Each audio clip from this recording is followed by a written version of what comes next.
하나님께서 오늘 우리에게 주시는 말씀은 누가복음 1장 26절에서 30절까지의 말씀입니다. 제가 받들어 읽겠습니다. 여섯째 달에 천사 가브리엘이 하나님의 보내심을 받아 갈릴리 나사렛이란 동네에 가서 다윗의 자손 요셉이라 하는 사람과 약혼한 처녀에게 이르니 그 처녀의 이름은 마리아라. 그에게 들어가 이르되 은혜를 받은 자여 평안할지어다. 주께서 너와 함께 하시도다 하니 처녀가 그 말을 듣고 놀라 이런 인사가 어찌함인가 생각하매 천사가 이르되 마리아여 무서워하지 말라. 내가 하나님께 은혜를 입었느니라. 아멘. 여러분, 오늘 함께 나눌 말씀의 제목은 은혜를 받은 자여입니다. 여러분, 신앙생활을 하면서 가장 중요한 것 중 하나가 은혜 받는 것이죠. 여러분, 은혜라는 말이 무엇인가요? 하나님께로부터 자격 없는 우리가 공짜로 받은 선물과 같은 것을 은혜라고 말을 하죠. 여러분, 우리가 인생을 살아가면서 많은 것들이 필요하지만 하나님의 은혜가 없이는 살아갈 수가 없습니다. 여러분, 그래서 우리는 하나님께서 주시는 은혜를 사모하고 은혜를 받고 은혜를 누리는 자가 되어야 되는 것입니다. 오늘 우리가 봉독한 누가복음 말씀에 보면은 은혜를 받은 사람에 대한 이야기가 나옵니다. 마리아에 대한 이야기죠. 마리아가 은혜를 받은 자여라는 그 천사로부터 그런 말을 듣게 되는데, 그럼 마리아만 은혜를 받은 자인가요? 아니죠. 저와 여러분도 하나님께 은혜를 받고 살아가는 줄 여러분 믿으시길 바랍니다. 여러분, 그렇다면 구체적으로 하나님께서 우리에게 주신 은혜가 어떤 것이 있을까요? 첫 번째 말씀인데요, 하나님께서는 생명을 구원하시기 위해 가장 큰 은혜인 예수님을 보내주신 줄 여러분 믿으시길 바랍니다. 여러분, 우리에게 소중한 것이 많이 있죠. 건강도 소중하고 또 돈도 소중하고 자녀들도 소중하고 여러 가지 소중한 것이 많이 있어요. 그런데 여러분, 만약 우리에게 생명이 없다면 그 모든 것이 다 소용이 없는 거죠. 그래서 여러 가지 소중한 것 순위를 매길 수 있겠지만 그 중에 아마 가장 소중한 것을 꼽으라고 그러면 우리의 생명, 목숨이라고 말할 수가 있을 것입니다. 여러분, 그런데 하나님께서는 우리의 그 생명을 살리시고 구원하시기 위해서 독생자 예수님을 보내주셨습니다. 우리 마태복음 1장 21절 말씀에 보니까 이렇게 말을 하고 있어요. 다 같이 한 목소리로 봉독하시겠습니다. 아들을 낳으리니 이름을 예수라 하라. 이는 그가 자기 백성을 그들의 죄에서 구원할 자이심이라 하니라. 아멘. 가브리엘 천사가 마리아에게 찾아와서 하는 말이 아들을 낳을 것인데 낳으면 이름을 예수라 하라. 이는 그가 자기 백성을 그들의 죄에서 구원할 자이라고 이렇게 이야기를 해줍니다. 여러분, 그런데 가브리엘 천사가 와서 이렇게 이야기를 하기 전에, 수태고지를 하기 전에 이미 성경 말씀, 구약 성경에 보면은 이사야 선지자를 통해서 또 미가 선지자를 통해서 아기 예수가 이 땅에 오고 그 예수로 말미암아 모든 사람들이 죄사함 받고 구원받을 것에 대해서 이미 예언되어 있는 말씀이 성경에 나와 있습니다. 여러분, 하나님께서는 이처럼 인류를 구원하시기 위해서 이미 오래전에 계획하셨고 작정을 하셨습니다. 언제부터였을까요? 첫사람인 아담과 하와가 범죄하여서 에덴 동산에서 쫓겨나는 그때부터 하나님께서는 이미 여자의 후손을 통해서 인류를 구원하시기 위한 계획을 세우셨습니다. 그리고 그것을 갖다가 미리 준비하시고 시행하시죠. 그래서 세례 요한을 통해서 예수님께서 오실 길을 갖다가 미리 준비하게 하셨고, 그리고 오늘 말씀에 나온 동정녀인 마리아를 통해서 아기 예수를 임신하게 하셔서 모든 인류를 죄로부터 구원하시기 위해서, 영생을 얻게 하게 하시기 위해서 그 모든 일을 일찍부터 준비하셨고 시행하셨던 것입니다. 여러분, 이것이 바로 우리에게 베풀으신 하나님의 가장 큰 은혜 중에 은혜인 것입니다. 여러분, 예수님께서 인간의 몸을 입고 오신 것을 우리가 보통 이렇게 표현을 하죠. 성육신, 인카네이션이라고 표현을 합니다. 창조주이신 하나님께서 인간의 몸을 입고 오셨습니다. 가장 높은 곳에 계신 우리 하나님께서 가장 낮고 천한 곳으로 내려오셨습니다. 여러분, 이것은 세상의 어떤 뉴스 중에서도 가장 엄청나게 사람들에게 놀라운 뉴스로 우리가 받아들일 수 있어야 되는 것입니다. 어떻게 창조주이신 하나님께서 인간의 몸을 입고서 이 땅에 오실 수가 있는가? 여러분, 우리가 서로를 갖다가 존중하고 고귀하게 여기고 그런 것이 마땅하죠. 그런데 우리 한 사람 한 사람의 모습을 볼 때 우리 가운데 얼마나 추악하고 더럽고 냄새나고 참 눈살을 찌푸리게 하는 모습들이 우리 인류의 역사 가운데 얼마나 많이 벌어졌습니까? 여러분, 그것이 우리의 실제적인 모습이에요. 그런데 우리 하나님께서 인간의 몸을 입고서 그런 비천한 모습으로 이 땅 가운데 오셨다는 것입니다. 여러분, 우리에게 은혜 중에 은혜가 되시는 예수님, 그 은혜를 갖다가 우리가 누리기 위해서는요, 여러분 어떻게 해야 될까요? 이 두 번째 말씀인데요, 은혜를 선택하고 받아들여야 된다는 것입니다. 여러분, 가브리엘 천사가 마리아에게 찾아와서 이렇게 이야기를 해요. 누가복음 1장 28절 말씀에 보니까 그에게 들어가 이르되 은혜를 받은 자여 평안할지어다, 주께서 너와 함께 하시도다. 여러분, 가브리엘 천사가 갑자기 뜬금없이 찾아와서 마리아에게 하는 말이 은혜를 받은 자여라고 말하면서 놀라지 말고 평안하라고 말을 합니다. 그러면서 하는 말이 성령으로 말미암아 아기를 잉태하게 될 것이라고 말을 해요. 여러분, 마리아가 지금 어떤 상황입니까? 아직 결혼을 안 했어요. 약혼을 했어요. 그리고 남자를 알지 못해요. 그런데 아기를 갖다가 임신하게 될 것이라고 이야기를 합니다. 여러분, 이것이 마리아에게는요 쉬운 이야기가 아니에요. 만약 그런 일이 발생을 한다면 약혼자인 요셉으로부터 파혼을 당하게 될 것이에요. 그리고 사람들부터 아니 결혼도 안 한 여인이 임신을 해? 돌에 맞아 죽게 되는 것이 그 당시의 관습이고 법이었습니다. 그런데 그런 일을 갖다가 마리아가 겪게 될 건데 가브리엘 천사가 마리아에게 하는 말은요 은혜를 받은 자여라고 두 번이나 반복해서 말을 합니다. 여러분, 왜 마리아가 은혜를 받은 자가 될 수가 있을까요? 여러분, 누가복음 1장 31절과 32절에 보면 이렇게 말씀하고 있어요. 보라, 내가 잉태하여 아들을 낳으리니 그 이름을 예수라 하라. 그가 큰 자가 되고 지극히 높으신 이의 아들이라 일컬어질 것이요 주 하나님께서 그 조상 다윗의 왕위를 그에게 주시리니. 아멘.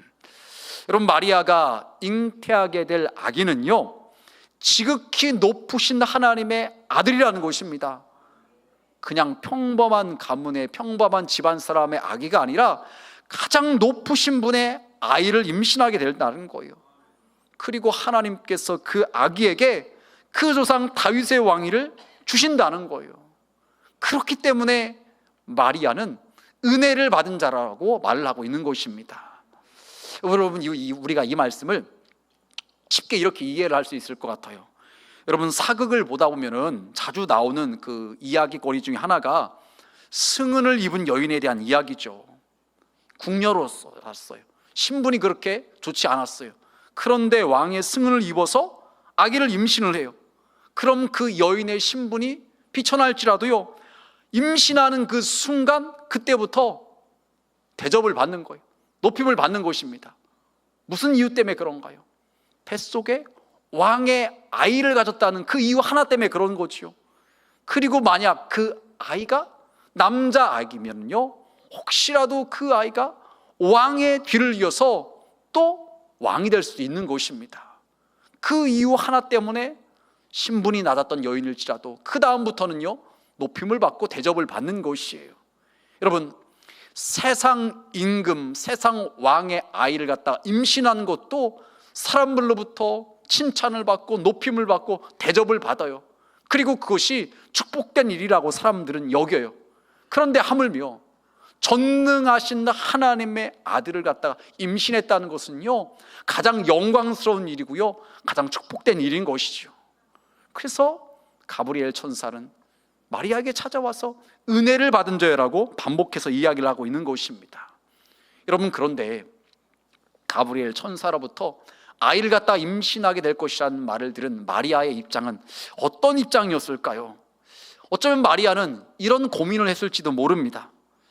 지금 내가 천사로부터 아기를 갖다 임신할 것이라는 말을 들었는데 그 말에 내가 믿음으로 반응하여서 아이를 임신하게 되고 하나님의 아들을 낳을 것인가? 아니면 천사의 말을 거부해서 무슨 소리냐고, 나 싫다고, 나 그런 일로 인해서 괜히 오해받고 비난받는 거 싫다고 이렇게 거부를 할까? 그런 선택의 기로에 놓여 있는 것입니다. 여러분, 무언가를 결정함에 있어서 어떤 선택을 하느냐에 따라서 우리의 삶이 화가 될 수도 있고 복이 될 수가 있는 것이죠. 여러분, 그렇기 때문에 우리 성도들은요, 무엇보다도 영적인 선택을 해야 되는 줄 여러분 믿으시길 바랍니다. 혹시 더우시면 뒤에 좀 히터를 좀 꺼주세요. 여러분, 천사의 말 너무 멋있고 그럴듯해 보여요. 하나님의 아들을 잉태하게 된다는 거 정말 꿈만 같은 이야기죠. 여러분, 그런데 만약 그 말을 들으면은 고난을 받고 돌에 맞아 죽을 수도 있고 이런 것이 생각이 된다면요, 선뜻 결정하는 것이 쉽지 않을 것이에요. 지금 마리아는요, 지금까지 평생 살아오면서 수많은 결정을 했지만 지금의 결정은요, 너무나도 중요한 결정이에요. 함부로 결정할 수 없는 그런 상황 가운데 있는 것입니다. 여러분, 이제 모든 결정은 마리아에게 달렸습니다. 믿음으로 이 일을 받아들일 것인지 아니면은 거부하든지 마리아에게 달려 있는 것이에요. 여러분, 마리아는 어떻게 했는가요? 우리 누가복음 1장 38절 말씀 함께 공부하시겠습니다. 마리아가 이르되 주의 여종이 오니 말씀대로 내게 이루어지이다 하매 천사가 떠나가니라. 아멘. 그럼 마리아는 어떤 선택을 합니까? 믿음으로 받아들여요. 그래서 하는 말이 주의 여종이 오니 말씀대로 내게 이루어지이다 라고 반응을 합니다. 마리아, 모든 것을 감수하겠다는 거예요. 그 일로 인해서 어떤 어려움을 당할지라도 그것을 받아들이겠다는 것입니다.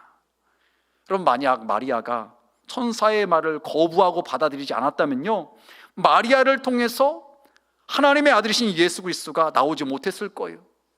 모든 인류를 죄에서 구원할 메시아가 자신의 뱃속에서 잉태되는 그 영광을 누리지 못했을 것입니다. 여러분, 우리가 신앙생활을 하면서 하나님의 은혜를 누리기 위해서는요, 하나님께서 우리에게 주시는 은혜가 얼마나 소중한지를 먼저 깨달아야 돼요. 다른 무엇과도 비교할 수 없는 가장 큰 은혜임을 갖다가 알고서 다른 것을 선택하기 전에 그 하나님께 주시는 은혜를 선택하고 그 은혜를 사모하고 은혜를 받아들이는 자가 되어야 되는 것입니다.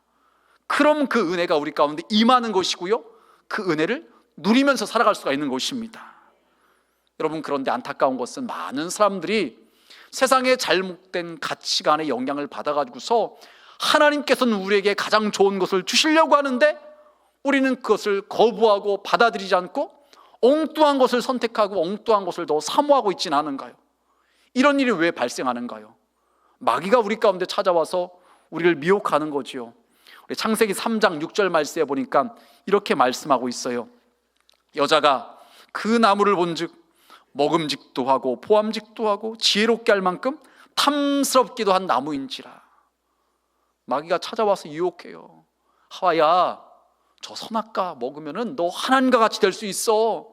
그러자 하와가 선악과를 다시 쳐다봤더니 평상시에는 그 정도까지 보이진 않았는데 너무 맛있어 보이는 거예요. 그리고 너무 아름다워 보이고요, 그거 먹으면은 정말로 지혜롭게 될 것처럼 보이는 것입니다. 그래서 마귀에게 속아서 하와가 본인도 먹고 남편에게도 줘서 같이 먹어서 그들이 결국은요, 에덴 동산에서 쫓겨나게 되었던 것입니다. 여러분, 우리에게도 마귀는 이처럼 찾아와서 우리를 미혹합니다. 하나님께서 주실 은혜보다 다른 것이 더 귀하게 보이는 거예요. 다른 것이 더 값어치 있게 보이는 것입니다. 우리의 분별력이 흐려지게 만드는 거예요. 그래서 엉뚱한 것을 선택하게 만드는 거예요. 여러분, 성경에 나와 있지는 않지만 제가 이런 추측을 해봤어요. 아마 마귀는 마리아에게 이렇게 유혹했을 것 같아요. 마리아야, 천사에게 안 된다고 해. 너 처녀가 임신하면 돌에 맞아 죽어. 요셉과는 파혼이야. 사람들이 너를 더러운 여자라고 손가락질할 거야. 너 때문에 너희 부모님까지도 욕을 먹어. 평생 사람들이 수군거릴 거야. 아마 마귀가 마리아에게 찾아와서 이렇게 미혹하지 않았을까요? 마리아는 고민이 됐을 거예요. 걱정이 되었을 것이요. 여러분, 그렇다면 보통 사람들 같으면요 포기했을 거예요. 그냥 편안하게 살자. 굳이 이런 모험할 필요가 뭐가 있겠느냐? 내가 지금 가만히 있으면은 굳이 그런 어려운 일 당해도 되지 않는데 왜 내가 굳이 사서 고생을 하냐? 아마 이런 마음이 들었을지도 몰라요. 하지만 여러분, 마리아는요 쉽지 않은 모험과 같은 일처럼 여겨지지만요 하나님의 은혜를 선택했다는 것이에요. 여러분, 마리아가 하나님이 주신 은혜를 받아들임으로 인해서 그는 아기 예수를 잉태하게 되었고, 그 아기 예수가 이 땅에 오심으로 말미암아 모든 인류가 제사함 받고 구원받을 수 있는 길이 열려진 줄 여러분 믿으시길 바랍니다. 여러분, 은혜의 소중함을 우리가 알고 그 은혜를 받아들인다면요 우리 가운데 하나님의 은혜가 임하고, 그 은혜는 우리에게만 머무르는 것이 아니라 그 은혜는 퍼져나가게 되어 있는 것입니다. 여러분, 그래서 우리는요 무엇을 선택을 해야 될까요? 여러분, 복음성가 중에 나 무엇과도 주님을 바꾸지 아니라는 그런 찬양이 있죠. 다른 어떤 은혜 구하지 않는다는 거예요. 왜요? 주님께서부터 오는 그 은혜가 세상 무엇과도 바꿀 수 없는 가장 큰 은혜임을 믿기 때문에 그러는 거예요. 여러분, 우리는 세상을 살아가면서 이것을 선택할지 저것을 선택해야 될지, 이 길로 가야 될지 저 길로 가야 될지 그런 선택의 상황에 놓여 있을 때가 있어요. 그때 여러분, 우리는요 다른 무엇보다도 주님을 선택해야 되는 줄 여러분 믿으시길 바랍니다. 그럼 결국은요 우리의 인생이 축복된 인생이 되는 것입니다. 바라인 예배에 오신 우리 온천중앙 모든 성도님들은요 선택의 순간 가운데 다른 것이 아니라 가장 큰 은혜이신 우리 예수님을 선택할 수 있는 우리 모두가 되시길 주님의 이름으로 축원합니다. 여러분, 이처럼 우리가 선택의 순간에 은혜를 선택하고 우리 예수님을 선택하고 그럴 때 어떤 우리가 은혜를 누리게 될까요?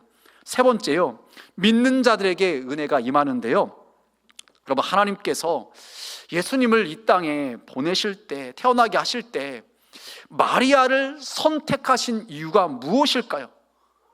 하나님께서 아무나, 아무 여인이나 너 내 아들을 임신하면 좋겠다, 너를 통해서 예수가 태어나면 좋겠다, 이렇게 하진 않으셨을 거예요. 분명 여러 사람 가운데 정말로 좀 그런 예수를 잉태할 만한 자격이라고까지 말하기는 어려울 수 있겠지만 좀 그래도 나은 사람을 좀 선택하려고 하지 않으셨을까요? 여러분, 성경에는요 이런 이유 때문에 마리아가 선택받았다는 그런 말은 기록되어 있지 않아요. 그러니까 딱 이런 이유 때문이라고 말할 수는 없겠지요. 하지만 이 말씀을 통해서 우리가 미로 짐작을 해볼 수가 있겠는데요, 마리아는 도저히 받아들일 수 없는 그런, 어떻게 보면 이해할 수도 없는 그런 말이지만요 하나님의 말씀이라면 순종하려는 믿음을 가지고 있었다는 것이에요.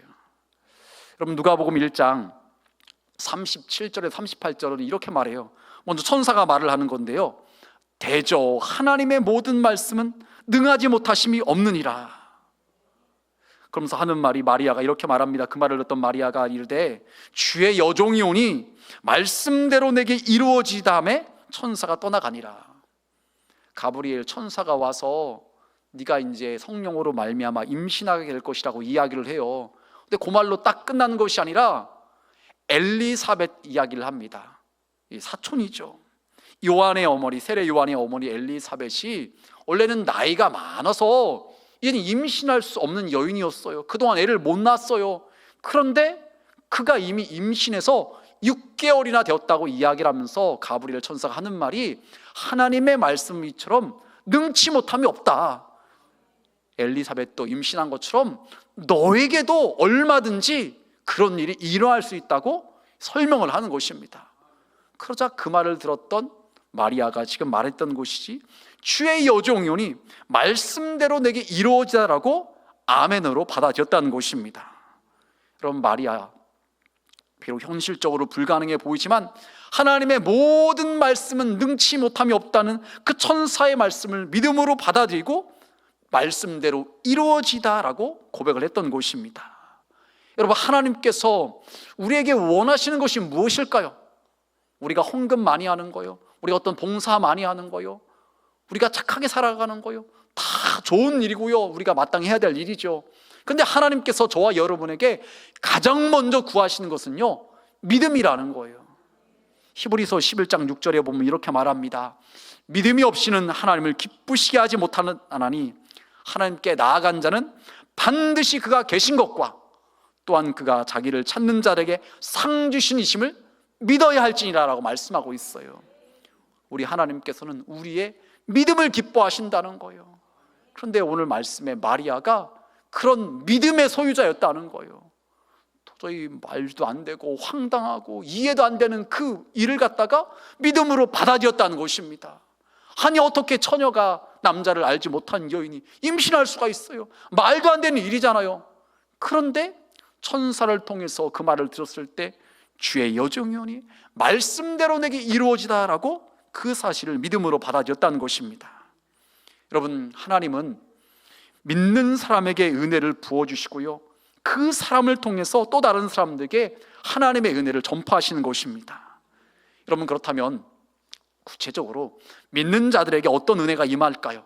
첫 번째로요, 평강의 은혜가 임하는 것이에요. 28절 말씀에 이렇게 말해요. 그에게 들어가 이르되 은혜를 받은 자여 평안할지어다. 주께서 너와 함께 하시도하니. 여러분, 천사가 마리아에게 평안을 선포를 했습니다. 주님께서 너와 함께 하시니까 걱정하지 말라는 거예요. 평안하라는 거예요. 여러분, 천사가 떠나가고서 마리아가 어떤 반응을 보였을까요? 근심했을까요? 걱정했을까요? 선택을 하긴 했는데, 받아들이긴 받아들였는데, 나 큰일 났다, 이제 임신하면 이 어떻게 해명하느냐, 사람들에게 뭐라고 설명하느냐, 우리 부모님에게, 약혼자인 요셉에게 뭐라고 말하느냐, 큰일 났다, 이게 잘못하면 돌에 맞아 죽는 거 아니야? 수많은 걱정, 근심, 연모가 들었을지 몰라요. 그런데 성경은요, 마리아가 이렇게 했다고 말하고 있어요.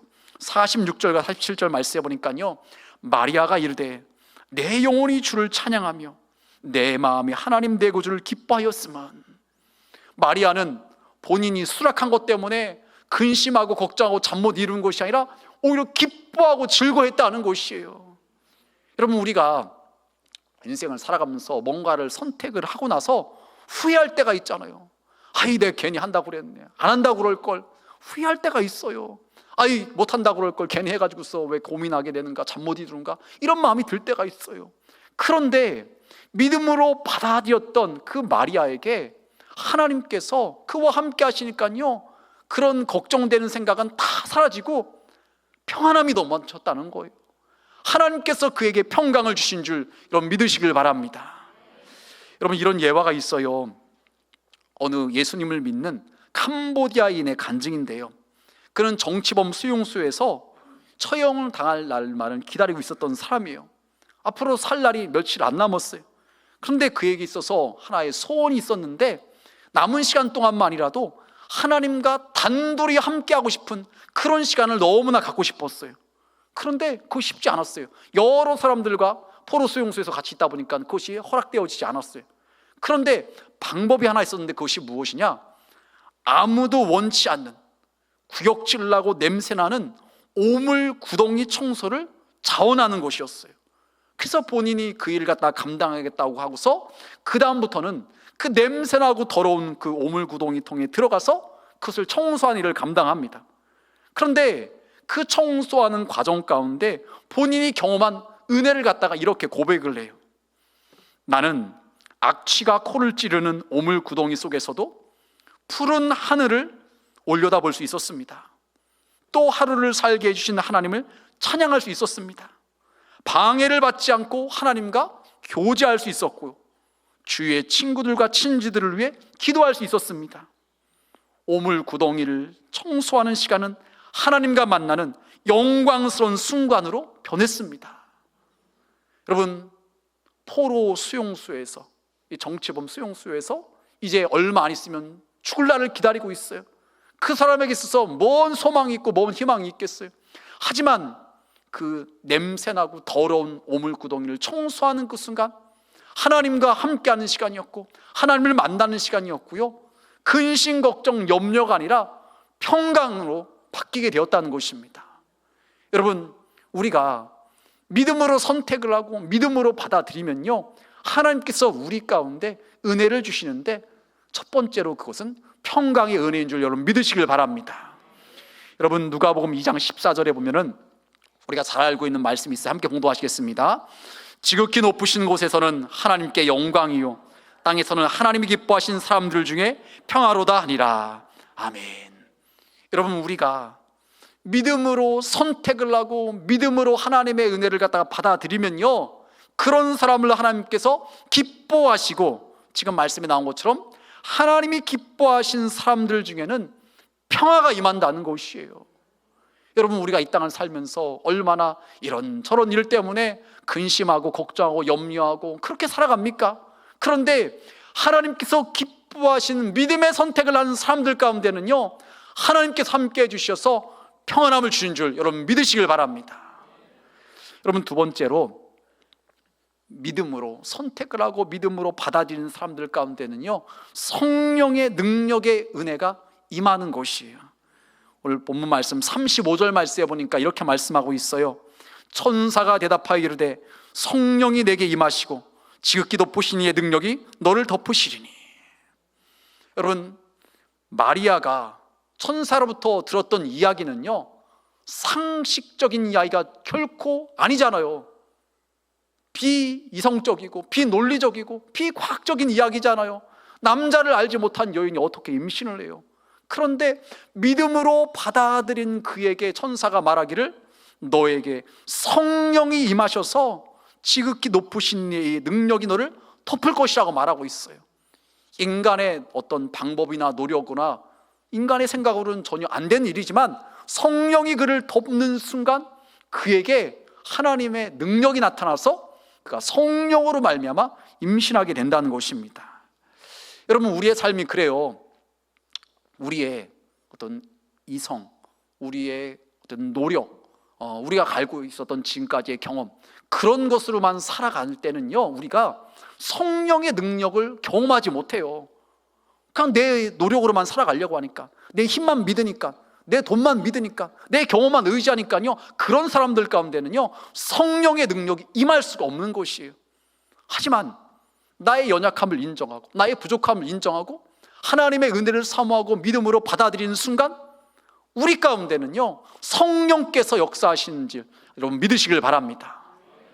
여러분, 복음성가 중에 약할 때 강함 대신에 나의 보배가 되신 줄 아는 그 찬양이 있어요. 아시죠? 이 곡을 작사 작곡한 사람이 데니스 조니건이라는 사람인데, 안타깝게도 이 사람은요, 교회를 다니고 예수를 믿었지만 동성애에 빠져서 거기서 헤어나오지를 못하고 있었어요. 그러니까는 늘 불안하고 두렵기도 하고 무력감과 좌절감 가운데서 막 고민이 되었어요. 내가 이제는 교회를 떠나야 되는가, 이제 막 그런 고민까지 들었어요. 그런데 그러다가 어느 날 이 사람에게 들었던 생각이요, 자신의 동성애 문제, 그 중독에서 벗어나지 못하고 있는 그것도요, 해답은 하나님께 있을 것이라는 그 생각이 들었어요. 그래서 그때부터 평소 쓰던 일기 대신에 기도 노트를 만들어서 하나님께 기도를 드리는 거예요. 그리고 그것을 갖다가 또 찬양으로도 표현하는 거예요. 그러자 그에게 어떤 일이 일어나냐면요, 하나님의 성령의 능력이 그에게 임해서 그의 마음을 만져주셔서 그가 늘 도전했다 실패했고 도전했다 실패했는데 결국엔 동성애를 극복하게 되었고요, 결혼을 해서 가정을 이루고 9명의 자녀를 두게 되었다는 것입니다. 그래서 그의 찬양의 고백이 그것이죠. 약할 때 강함 대신 우리 주님께서 우리의 연약함 가운데 성령의 능력으로 임하시면요, 우리의 약함은 강함으로 바뀌어지는 줄 여러분 믿으시길 바랍니다. 내 힘과 노력으로 지금까지 안 됐어요. 번번이 실패했어요. 하지만 나의 연약함을 주님께 다 내어 맡겼을 때, 믿음으로 하나님의 은혜를 갖다가 구했을 때, 받아들였을 때 성령이 우리 가운데 역사해서 하나님의 놀라운 역사가 내 삶 가운데 이루어진다는 것입니다. 여러분, 말씀을 정리하겠습니다. 하나님께서는 여러분, 저와 여러분을 너무나 사랑하셔서 독생자 예수 그리스도를 보내주셨어요. 그 예수님을 믿는 자마다 구원을 받게 하시고 영생을 얻게 하시는 것, 이것이 하나님께서 우리에게 주신 은혜 가운데 가장 큰 은혜인 줄 여러분 믿으시길 바랍니다. 오늘 본문 말씀에 마리아, 아이를 임신함으로 요셉에게 파혼을 당하거나 돌에 맞아 죽을 수도 있었어요. 하지만 그 은혜의 소중함을 알고 편안한 길이 아니라 위험을 감수하는 은혜를 받아들이고 천사의 말을 믿음으로 받아들였어요. 여러분, 믿음으로 이 은혜를 받아들인 마리아에게 어떤 일이 일어났는가요? 평강이 임했어요. 기쁨이 임했습니다. 그리고 성령의 능력이 그를 덮게 되었던 거예요. 그래서 결국 마리아를 통해서 인류의 구세주이신 예수 그리스도가 나오게 되었고, 모든 사람들이 예수님으로 말미암아 죄사함 받고 구원받을 수 있는 길이 열려지게 된 것입니다. 여러분, 은혜를 받은 사람은 어떤 사람인가요? 어떤 사람이 그 은혜를 갖다가 받고 누릴 수가 있는 것인가요? 다른 사람이 아니라 은혜의 가치의 소중함을 알고서 세상 것을 선택하는 것이 아니라 은혜를 선택하고 은혜를 받아들이는 사람인 것입니다. 또한 하나님의 말씀이 이해가 되지 않을지라도 그 말씀이 이루어질 것을 믿음으로 받아들이는 사람입니다. 그 사람 가운데 하나님의 놀라운 은혜가 임하게 되는 것입니다. 여러분, 우리는 대림절 기간을 보내고 있습니다. 예수님께서 우리의 심령 가운데, 우리의 가정 가운데, 우리의 교회 가운데 임하시기를 바라면서 찬송도 부르고 예배도 드립니다. 여러분, 그런데 우리의 심령 가운데, 우리의 가정 가운데, 우리의 교회 가운데 정말로 하나님의 은혜가, 하나님께서 우리 가운데 임하시기를 원한다면요, 그 주님이, 그 은혜가 어떤 것보다도 비교할 수 없는 가장 큰 은혜임을 갖다가 우리가 깨달아야 돼요. 그것이 가장 고귀하고 가장 귀한 것이라는 것을 갖다가 우리가 믿어야 되는 것입니다. 그리고 그것을 사모하고 내가 받아들이는 것이에요. 그리고 그것을 갖다가 믿는 것입니다. 그럼 내 삶 가운데 지금까지 경험해 보지 못한 주님의 그 평강이 막 샘솟는 것입니다. 여러분, 이 기쁨, 이 감격, 이 환희, 세상에서 경험해 보지 못하는 가장 놀라운 은혜 중에 은혜인 것입니다.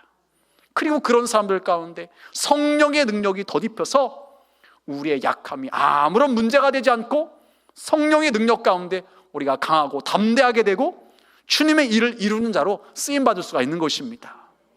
네, 나는 참 부족해 보일 수 있어요. 나는 연약해 보일 수도 있어요. 아이, 목사님, 저 할 줄 아는 거 없어서 못해요. 전 이것도 못해요. 전 저것도 못해요. 전 저것도 못해요. 맞아요. 그럴 수 있어요. 나는 배우지 못했어요. 나는 잘나지도 못했어요. 맞아요. 그럴 수 있어요. 하지만 믿음으로 받아들이는 사람들 가운데 성령의 능력이 덧입히는 순간 나의 못 배운 거, 나의 갖추지 못한 거, 나 잘나지 못한 거 아무런 문제가 되지 않고 오히려 그것을 뛰어넘어서 능가해서 세상적인 기준으로 봤을 때 더 잘나고 더 대단해 보이는 사람보다 더 귀하게 쓰임받을 수가 있는 것입니다. 바로 이 예배에 오신 우리 온천중앙의 모든 성도님들은요, 은혜의 소중함, 그 가치를 갖다가 깨달으시고서 그 은혜를 사모하고 은혜를 받아들이는 가운데, 하나님의 말씀을 믿는 가운데 하나님의 평강과 성령의 능력을 경험할 수 있는 우리 모두가 되시길 주님의 이름으로 축원합니다. 기도하시겠습니다.